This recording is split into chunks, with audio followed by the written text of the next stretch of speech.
Yo, that first day in prison wasn't no fear. I can't pretty much describe the motherfucking feeling and stuff. You get what I'm saying? All I can tell you is we're going to rewind to when the judge gave me my time now. He gave me my time from the streets. So I was 23 years old, violated probation, playing games. We ain't gonna ready to get into all of that. Violated probation. Now I'm in front of the judge. Now, how did it go?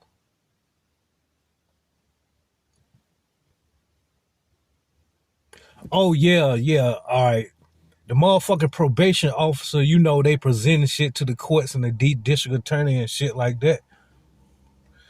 The judge and shit letting them know like, hey, this is the reason why we violated him. He didn't pay no money. He failed urine tests and so forth, or whatever the case may be. Then when it was time and said and done for me to speak, I spoke and said something, but it really won't no need for to speak because once they already got their mindset of you going to that goddamn prison, is get what I'm saying? But the judge was like, is there anything else you have to say, Mr. Such and Such? And I was like, no. And then he was like, well, we now sentence you to such and such time in the North Carolina Department of Corrections. I'm like, what? So I'm getting my time from the streets. I'm going to court from the streets and shit. It ain't like I'm sitting in jail waiting time. You get what I'm saying?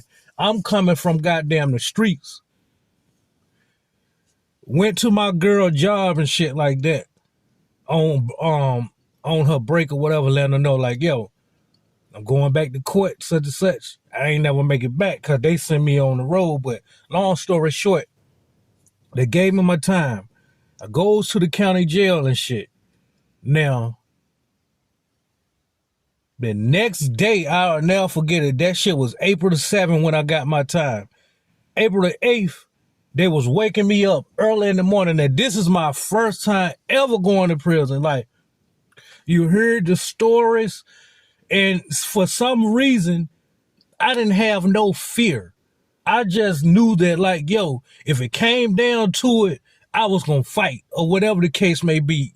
But I didn't have no fear in me for I was like, damn, I'm ready to go around these inmates, lifers or whatever the case may be. Like, it wasn't no fear in me. It was just like anticipation for something that you don't supposed to be anticipating. If that makes sense, you get what I'm saying? Like, yeah, I ain't on the run no more. I done finally got this time behind me, meaning that I done finally got caught or whatever, and I done got my time. Now, all I got to do is hit that motherfucking yard, get some game time and shit like that, merit days and shit and so forth. Didn't know shit about none of that shit. I'm 23. First time going to prison. I ain't go to no youth prison. That shit was like adult prison when you 23 and shit. Long story short, wake you up early in the morning, probably 3 o'clock in the morning and shit. Now you leave out of your goddamn dormitory or jail cell or whatever with other inmates and bunkmates and shit. They don't tell you where you going or none of that shit. They just tell you to pack your shit up.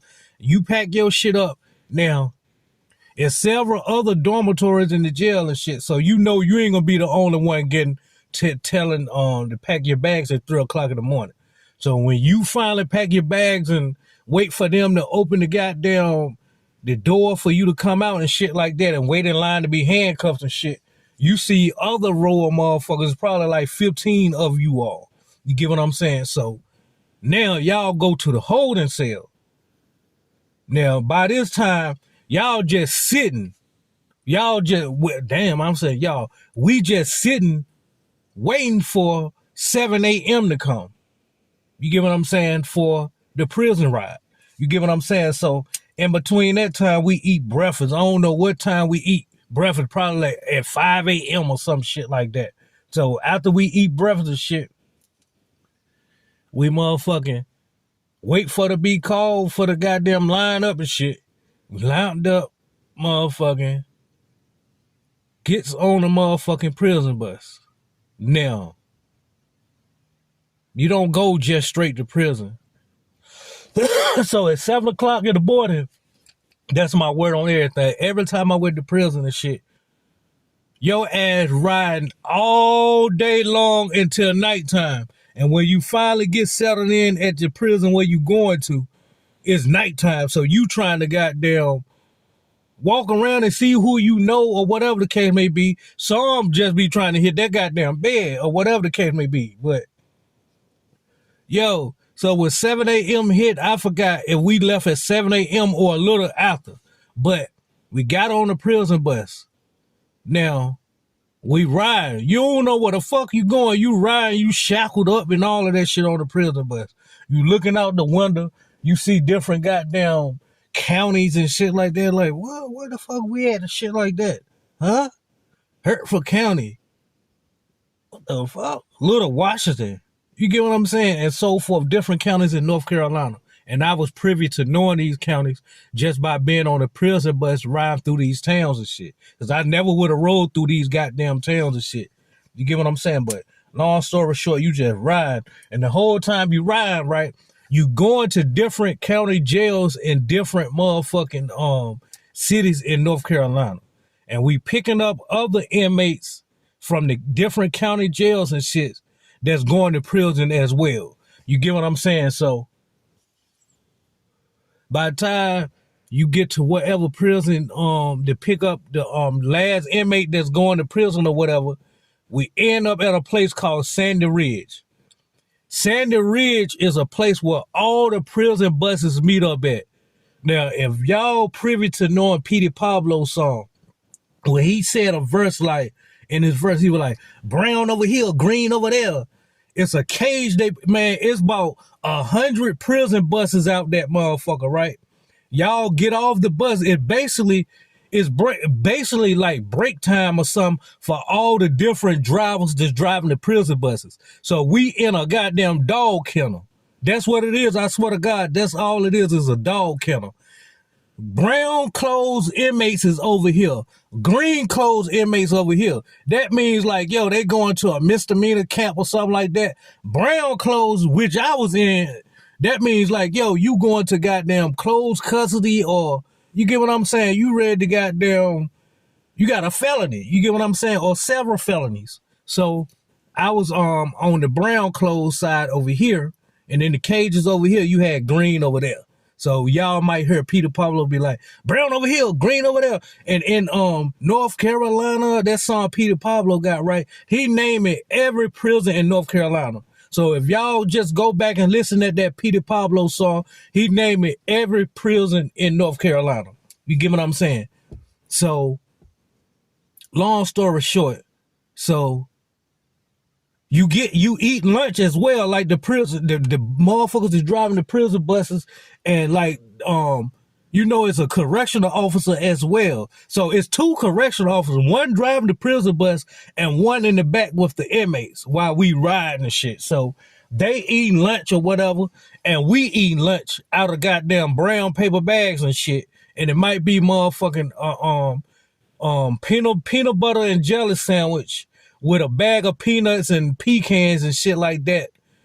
And another sandwich might be a bologna sandwich or something with a little small carton of milk and shit. I said milk. I ain't said milk. But yeah, man. So I don't know how long we stay at that place, man, but the prison guards eat lunch and the inmates eat lunch. And then when they call your name, that means it's time to go. So now you loading up on another bus. Now this bus is like the buses that's going to take you to what prison you ready to do the rest of your remainder of your time at. You get what I'm saying? So, motherfucking, Sir Early, 075-1232. That's my prison number. So, you get what I'm saying? They call your name and then they ask you your prison number and then you give it to them. 075-1232. You get what I'm saying? I'll never forget that shit. They give you that number every time you go to prison. I had that shit twice. But long story short, so I'm loading up on the bus or whatever, and I think on your bag, it lets you know what prison you going to. You get what I'm saying? Like your belongings bad. So now you finally get your, because they don't never let you know what prison you going to the whole time. You might be second guessing, but everybody, no, matter of fact, this ain't, when you leave Sandy Ridge, matter of fact, you go into a motherfucking, a processing camp, like a processing facility. It's still a prison. So scratch that when I said, like, when you leave that place, you going to where you gonna be housed at. No, when you leave that motherfucker, you going straight to motherfucking a facility. Most of the people familiar with Craven Correctional Facility, Alligator Road. Peter Pablo speak on that shit too. Is in Craven County, North Carolina. So most of the felons that get their time is going to there or Central Prison. You going to Central Prison if you got 10 years or better. That's what lifers, killer murderers, and death row inmates and shit at. You get what I'm saying? Lifers everywhere. I done been did time with lifers at different prisons, but Central Prison is where you go if you got 10 years or better. And 9 times out of 10, you got a murder charge or something, to the point where you got life, or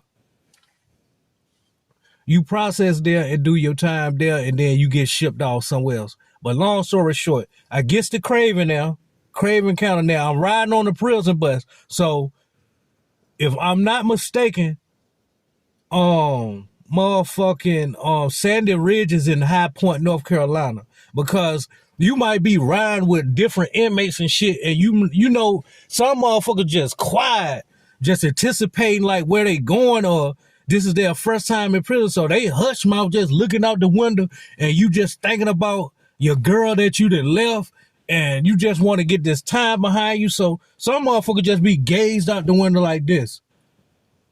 You get what I'm saying? Just looking at everything. Then you might catch a sign. Be like, huh? What? Little Washington, North Carolina. Damn, I ain't know that shit existed. Motherfucking Kitty Hawk, North Carolina. You get what I'm saying? And so forth. So, looking out the window and shit. Now, it gets to the facility and shit, right? Gets to the facility. 9 times out of 10, you at this facility for 2 weeks. The longest you there is a month. Every time I was at this facility, I was there a month. Now, when you get at this prison, you want to go ahead and get your 2 weeks out the way and go on and hit the yard somewhere else. But they kept me for a month every time. So I did my time there and shit for a whole month. And then when you talking to your case manager, you get a case manager at every prison you go to. Your case manager, I don't know how it is now, because I ain't been in prison since 2010. So back when I was in prison, motherfucking, you can smoke cigarettes. So, yeah, I'm gonna get into all of that.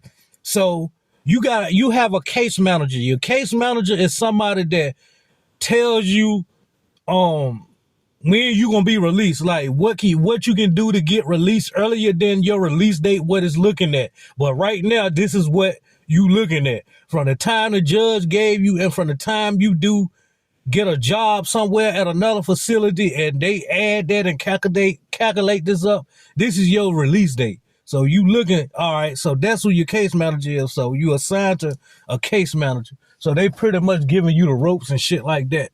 So now, you go through the processing thing.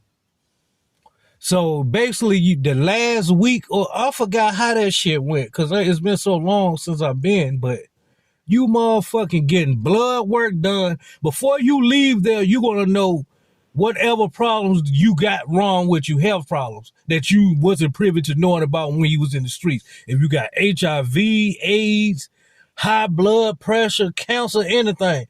This whole 2 weeks to a month while you there is basically for to check your health, your vision, dental, all of that shit.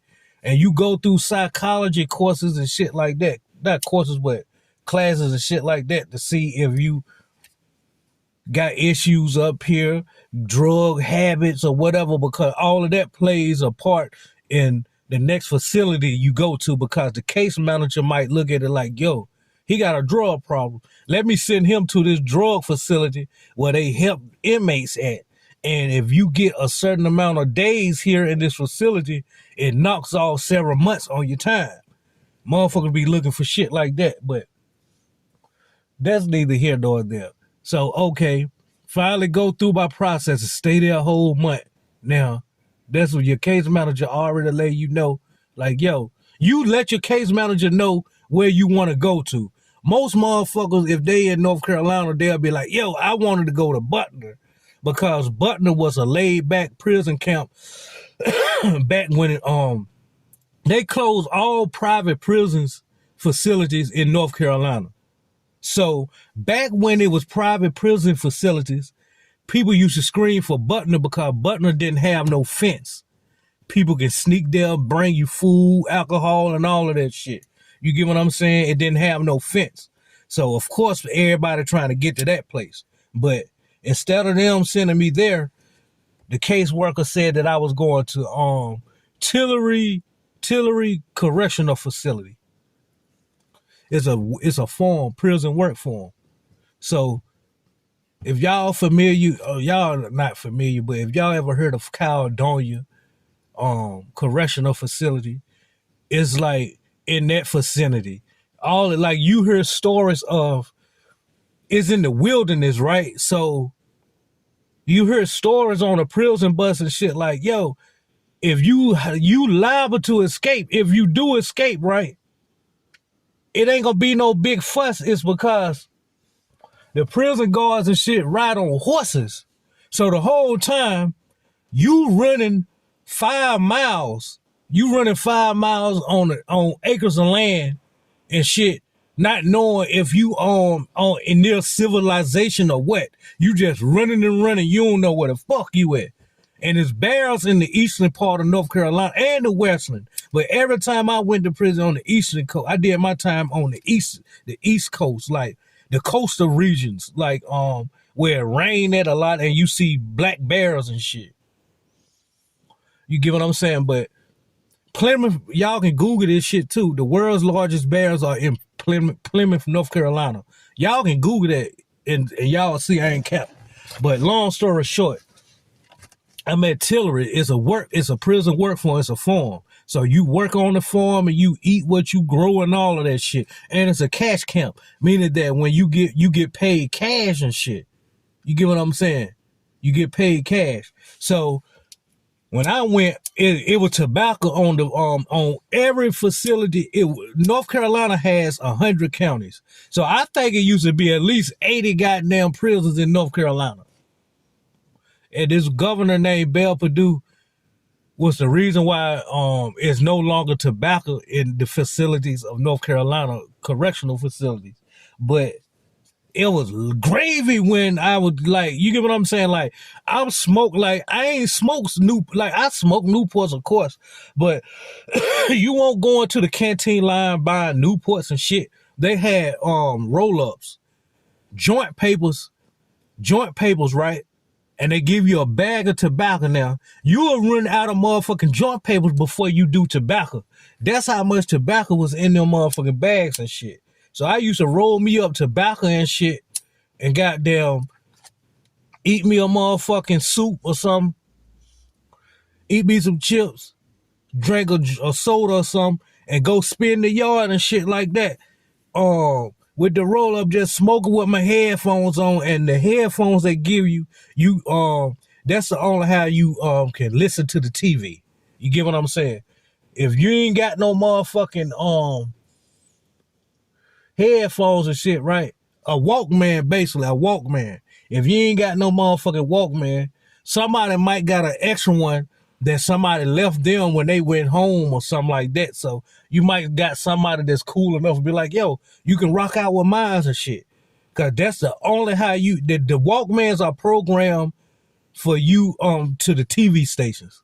You get what I'm saying? So while you got there watching TV, you listening to it through your Walkman. You get what I'm saying? So I might be spinning the yard, goddamn, smoking me a goddamn roll up, listening to goddamn something on the goddamn radio, K97.5 or so.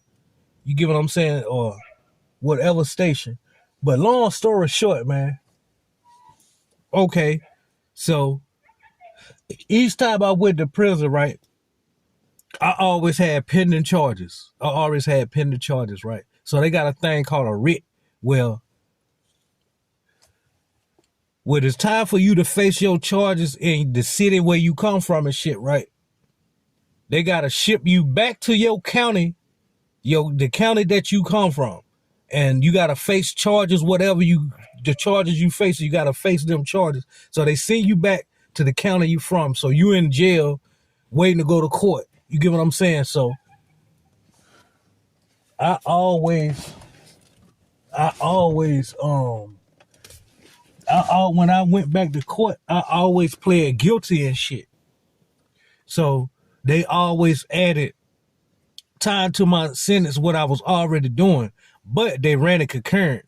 You get what I'm saying? So meaning that if you already doing 5 years or something, you go to court or something, and they sentence you to 8 years, that 8 years will be added with that 5 years you already doing concurrent, meaning that as you doing it 5 years, you also doing it 8 years as well. You don't want the judge and the courts to tell you like, yo, you have to do this time box cart.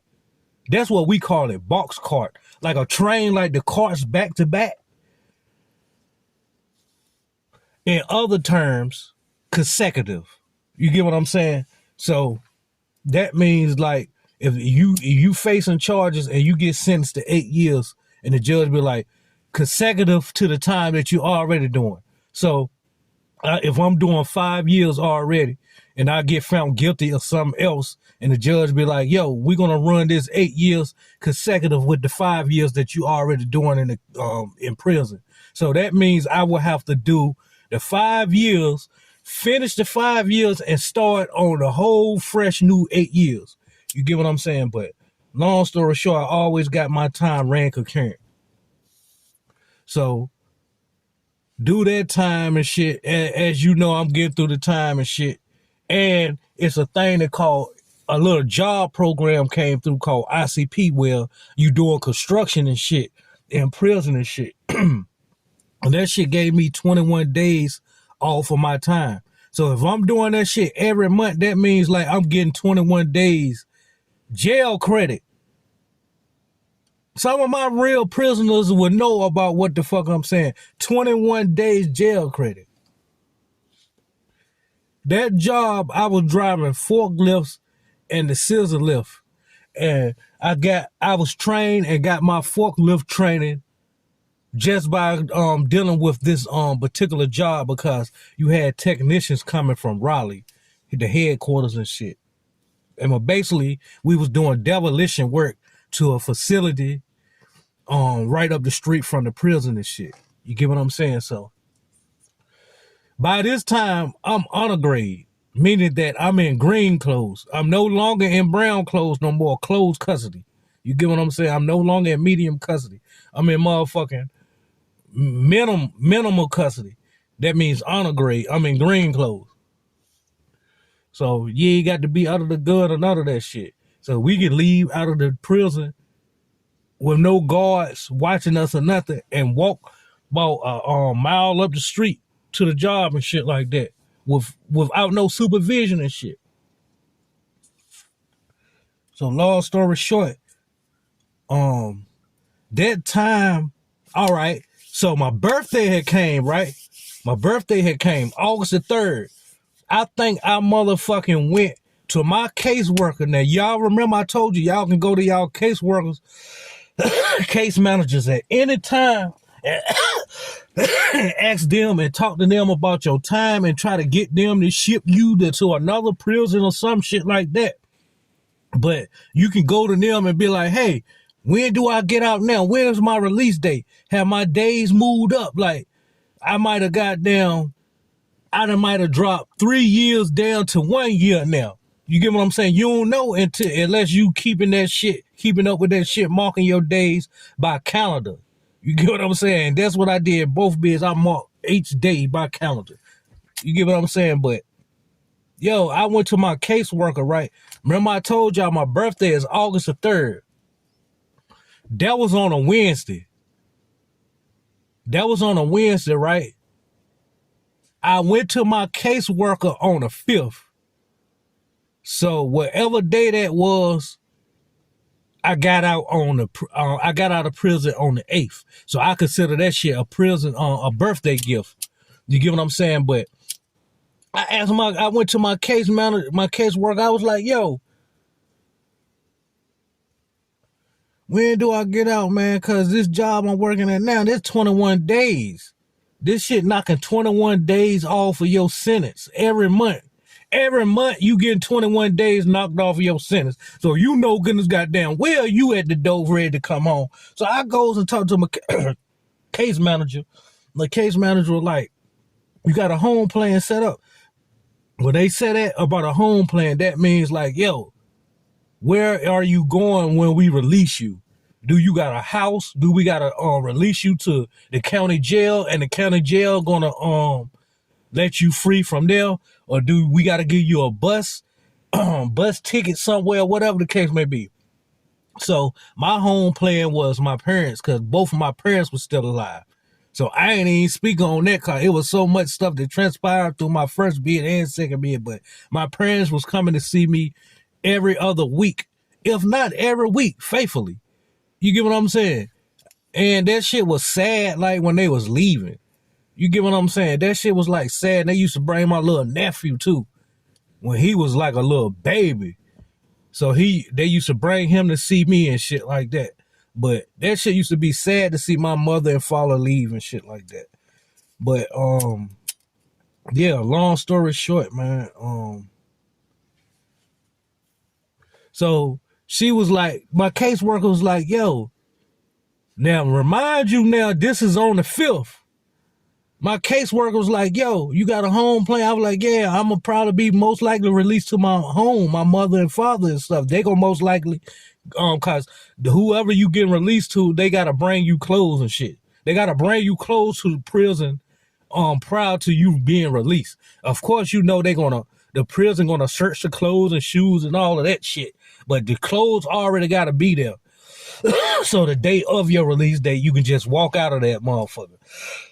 You get what I'm saying? But caseworker was like, yo, you getting right here says your release date is on the 8th. I'm like, what? Man, matter of fact, it was on a Monday I was getting released because I could sleep the whole weekend. I could sleep, and I don't know about that feeling like some people know about that feeling. You get what I'm saying? Like, I couldn't sleep just knowing that, like, yo, I'm ready to, I done did this goddamn time, and this time behind me. Now, oh my God, the best thing about that shit, right? Once they tell you, like, she told me, like, yo, I went to her August the 5th. She was like, yo, you get out August the 8th. Yo, that's 3 days from when I'm talking to her. I'm like, word. So I gave her my home plan, called my mom and dad and let them know, like, yo, I'm ready to come home Monday and shit. Y'all bring me clothes up here and stuff like that and shoes and stuff and whatever the case may be. So you going back to your dormitory, your dorm and shit, happy as hell. You tell your buddies or whatever, or whoever you want to tell and shit like that. Like, yo, man, I go home Monday, such and such and such. Get what I'm saying, man? So after that, goddamn, a couple of days went by, a day or two went by. So you get called to the lieutenant office. You get called to the lieutenant office. Called to the lieutenant office. They sign them papers. Once you sign these papers, it's release papers. Now, Raleigh is the headquarters of North Carolina prison facilities. So you looking at the paper, it got the governor signature at the bottom, then it got some other signature at the bottom, and it's saying like, yo, this person is to be released out of our facility and custody on this day. He has did his time. He's done away with his time. Signature of the inmate signed here. Once you sign that, it ain't nothing they can do or shit like that. You sign that bitch, you free. You just gotta wait till that damn date to come. So that might have been Sunday or something. That shit probably was Saturday. Saturday afternoon or something when I went to the lieutenant office, got called to the lieutenant office to sign the papers and shit. So go back to the dormitory and just wait for that day to come. So Monday come, goddamn, you can't sleep. You ready to go at 6 o'clock, but they ain't gonna never release you until after 8 o'clock. And see, I don't know what it is now, cause the whole prison system did a 360 now. You get what I'm saying? But that was my first bid. I'll get to my second bid on another video cause I'm 30 minutes in on this one. But yeah, man, like when that day came and shit like that, motherfuckers dabbing you up and shit like that. And it's a little bit after 7, you wait for them to call your name, or you wait wondering like, yo, when you go home and shit like that. So they let you know like you can't leave till after 7:30 or some shit like that. You get what I'm saying? So where I was at, the prison I was at, I actually stayed a hop, skip, and a jump from it. Right now, I can actually look through the woods and see the prison that I did time at 2 times. Like, honestly, it's called Warren Correctional Facility.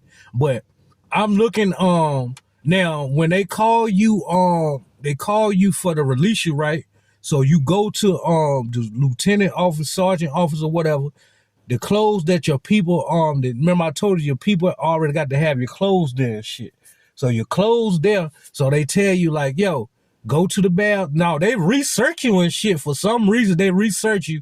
Then they tell you to go to the bathroom, put your prison clothes in the trash can or whatever, and put your goddamn street clothes on. When you put your street clothes on, you a goddamn free goddamn man. So now you might got buddies looking out the window or out there on the yard just looking because they seeing you ready to go home. They might got a few more years, 10 more years to go. They might even have 1 more month to go. But that 1 month gonna seem like a year. I'm telling you, it gonna drag.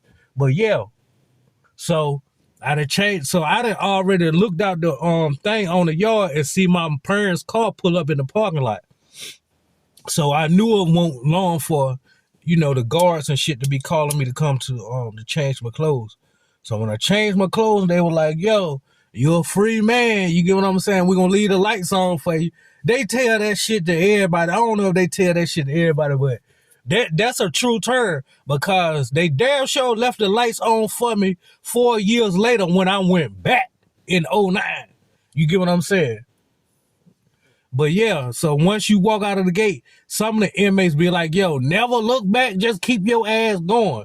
But I couldn't just leave knowing that buddies and shit on the fence or whatever the case may be. So, you look back and throw the peace sign up and put your fist to your heart like, yo, you get what I'm saying? Y'all gonna live through me. I'm gonna go out here and do right and shit like that. You get what I'm saying? But then you walk to the parking lot with your prison shit. Far as like the stuff that you kept while of course you give shit away to people and shit, but I'm talking about like your paperwork.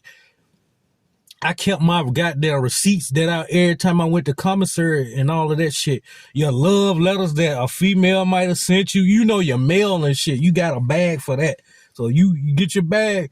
Like you see young boy, like they show people getting out of prison and motherfuckers waiting across the lot in a parking lot or something. That's how it be. You walk out of that motherfucker. I don't know about nobody else, cause motherfucker be looking puny as hell. But when I come out of that bitch, my skin color be goddamn pure, and I be having that weight on me and shit like that. You get what I'm saying? I be having that weight on me. But got in the car with my mom and dad and shit like that. They was happy and shit. And won't no more running and shit like that. I did my time, got my time behind me and all of that shit. So, of course, doing this ain't important, but of course, during the course of me doing that bid, you remember I told y'all I had a girlfriend and I went to her job doing when I was going to court, and I ain't make it back because I got sent to prison. You get what I'm saying? But of course she didn't hold it down with a motherfucker. But She used to drive in the prison parking lot where I was at. And I had to tell her to stop doing that because motherfuckers, the prison staff would think somebody trying to throw something on the ground for an inmate to get, or, trying to help a motherfucker escape or some shit. But of course she ain't hold it down with a motherfucker and shit. But when I got home and shit, my mom and pops went somewhere. I don't know where the hell they went. They used to always stay going somewhere. Like they might go fishing. My daddy used to just take her places to get her out of the house. You get what I'm saying? So they might go fishing anywhere. All I know is chick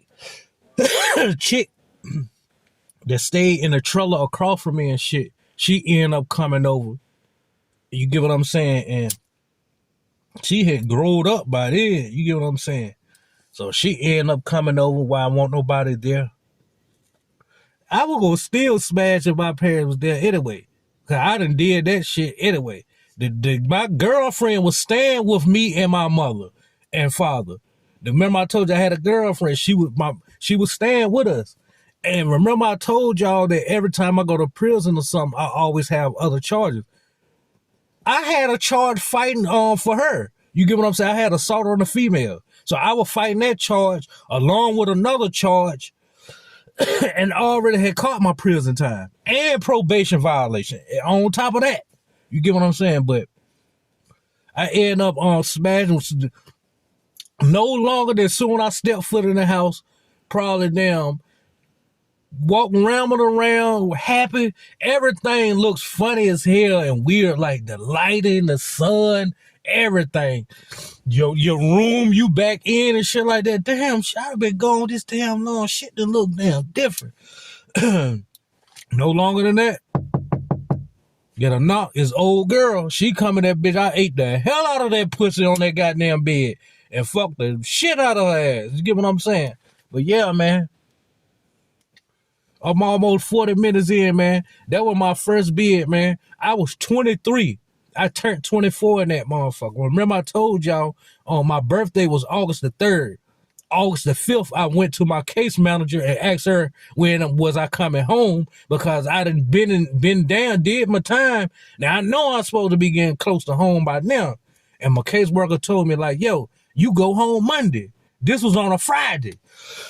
You get what I'm saying? So I turned 24 in that motherfucker.